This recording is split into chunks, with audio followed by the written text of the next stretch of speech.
lors de la 67e Assemblée Générale, en ayant défini cette vision et ces engagements missionnaires, nous avons écrit ce texte. Nous, eudistes, missionnaires de la miséricorde, voulons continuer avec audace la mission de Jésus, comme congrégation internationale en sortie, avec notre patrimoine spirituel et notre histoire, lisant les signes des temps à la lumière de la parole de Dieu, nous entendons l'appel à prendre soin de notre prochain. Prendre soin est entre guillemets et référé à Luc 10, 33-35, c'est-à-dire la parabole du bon samaritain. Vous voyez, non seulement nous avons voulu comprendre que nous étions héritiers de ce patrimoine formé Jésus en nous, que nous entendons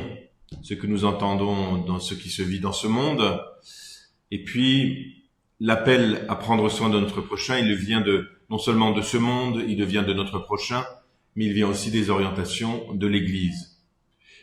Cheminant ensemble, je continue le texte, cheminant ensemble, conduits par l'Esprit Saint, nous voulons rejoindre les périphéries existentielles.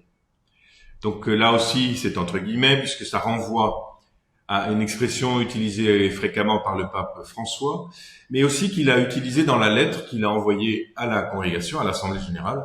avant qu'elle ne se rencontre. Donc nous nous sommes sentis interpellés fortement par le fait que le pape François, lorsqu'il s'adresse aux eudistes, il leur dit « Vous êtes missionnaires de la miséricorde pour aller vers les périphéries existentielles ». Vous aurez remarqué aussi que l'expression « une église en sortie », là aussi vient des documents que le pape François nous a donnés à l'église.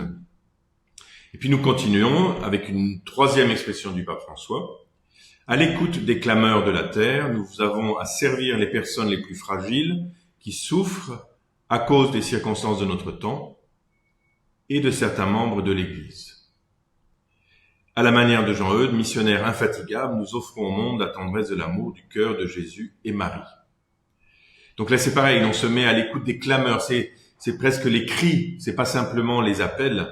mais il y a aussi des clameurs, des cris de souffrance qui viennent de la situation du temps présent, avec les changements climatiques et toutes leurs conséquences, avec les guerres, il y en a à peu près, on en parle de quelques-unes, mais il y en a une trentaine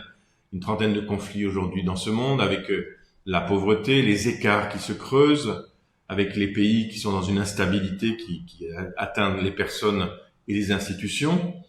et puis aussi tout ce qui a été mis en lumière de souffrance à l'intérieur de l'Église, en particulier lorsque des clercs abusent de leur pouvoir pour faire du mal à leurs propres fidèles, et en particulier les plus jeunes, les plus vulnérables. C'est cela qui est scandaleux et auquel nous voulons être attentifs.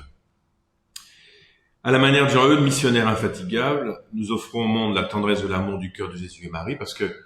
finalement, c'est cela que nous avons de mieux à donner, non pas ce qui nous appartiendrait en propre, sauf à comprendre le testament de Jean-Eudes comme étant nous-mêmes héritiers du cœur de Jésus et Marie.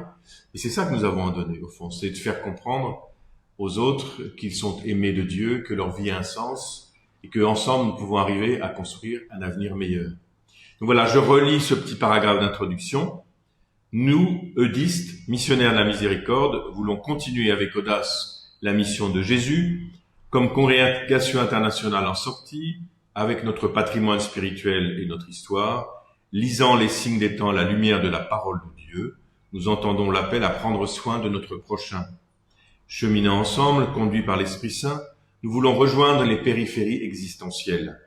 À l'écoute des clameurs de la terre, nous avons à servir les personnes les plus fragiles qui souffrent à cause des circonstances de notre temps et de certains membres de l'Église.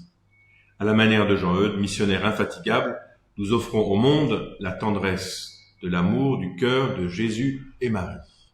Donc voilà notre vision que je vous invite à partager.